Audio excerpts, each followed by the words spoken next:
The leg bone's connected to the hip bone's connected to the backbone's connected to another backbone, and that bone's connected to another backbone. And, oh, hi. There sure are a lot of bones in the back. No wonder back pain is such a problem.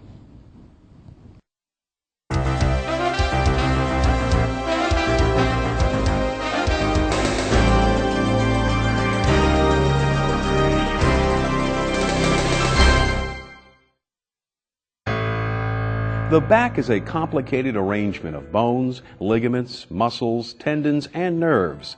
In some ways, it is amazingly strong, yet it can easily be damaged. And many of us don't take the precautions that are necessary to protect our backs from injury.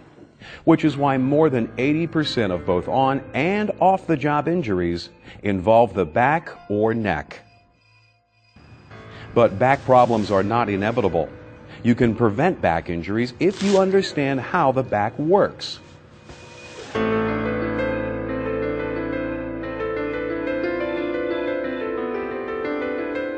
When we say that someone has a lot of backbone, we mean that they are upstanding and solid, yet our backs are also amazingly flexible.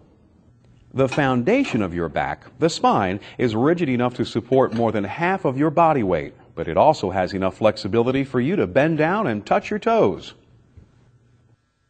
To accomplish these dual functions, the spine is made up of 33 individual bones known as vertebrae, 24 of which are movable. The 7 cervical neck vertebrae support your skull and allow you to move your head. The 12 thoracic middle back vertebrae hold your rib cage in place, and the 5 vertebrae in the lumbar region of your back enable you to bend at the waist. These vertebrae are hinged with facet joints that guide their movement and provide stability. They are cushioned from one another by intervertebral discs. These shock absorbers consist of a soft, gelatinous nucleus surrounded by a tough, elastic outer casing. In addition to the 3 sections of the spine that move, there are 9 fused vertebrae. 5 of these bones form the sacral region, which attaches to the pelvis. The remaining 4 vertebrae make up the coccyx, often referred to as the tailbone. In a healthy spine, the 33 vertebrae form a natural S-curve. A hollow passage through the vertebrae, known as the spinal canal, leads from the top cervical vertebrae down through the sacral region. This passage protects the millions of delicate nerves that form the spinal cord from damage.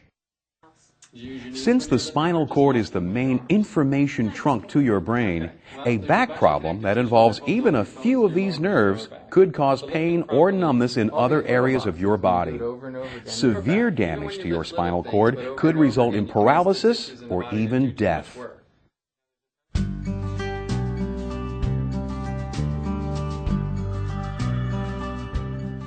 Because the lumbar and cervical regions of the spine are so flexible, these areas are particularly vulnerable to injury. In fact, most people will end up hurting the lumbar region of their backs at some point in their lives. The resulting pain can be anything from a persistent dull ache to a sudden, sharp stabbing or stinging sensation. Strained muscles and sprained ligaments are the most common causes of back pain.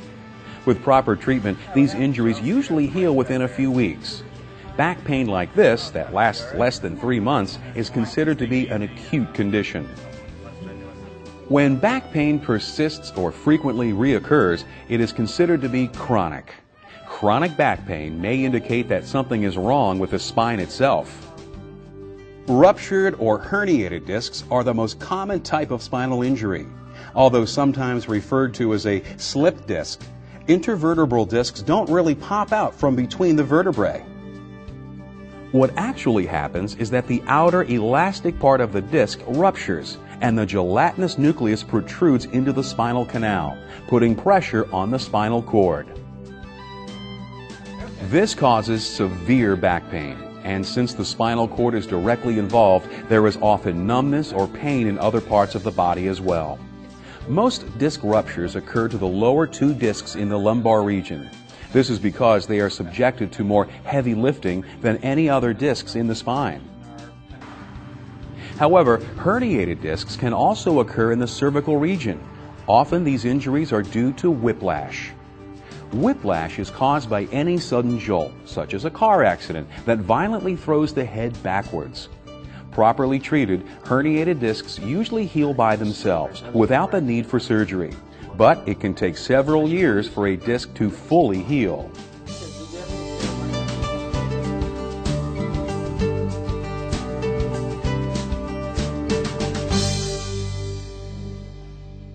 Back pain can also be a symptom of one of the many chronic diseases that affect the spine.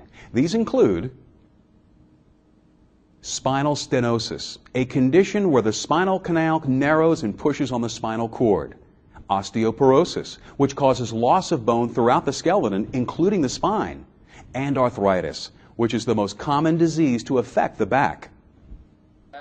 Actually, arthritis is a general term for over 100 rheumatoid disorders, which are characterized by pain and stiffness of the back or joints. Some types of arthritis cause inflammation in the lining of the joints, while others result in loss of cartilage, overgrowth of bone, or bone spurs. Although arthritis can affect people at any age, even children, it is most common in people who are over 50. Developing arthritis is just one of the things that can cause the spine to degenerate as we get older. As the body ages, muscles also weaken, ligaments become stiffer, and the intervertebral disc begin to wear out. This aging process can be speeded up by anything that repeatedly overworks the back, including being overweight, having bad posture, and lifting incorrectly. Since a deteriorated back is more susceptible to injury and disease, it is critical to do whatever you can to prevent wear and tear and keep your back young and healthy.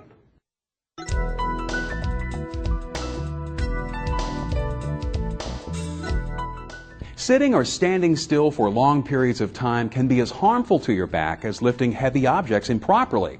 Your body is designed to be in motion, so it's important to take breaks to move around, stretch, and adjust your posture. Having good posture is important because slouching puts unnecessary strain on your back. So you should sit up straight, stand tall, and keep your arms and legs at right angles to your body as much as possible.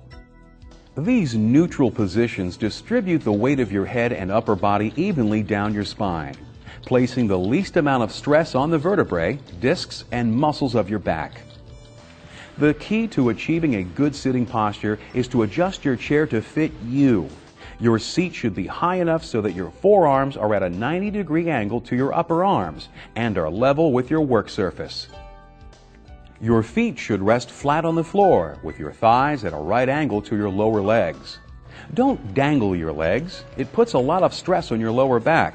Get a footrest if your feet don't reach the floor. Remember to sit up straight and maintain your spine's natural S-curve. If you need to support your lower back, use a lumbar cushion, small pillow, or rolled up towel.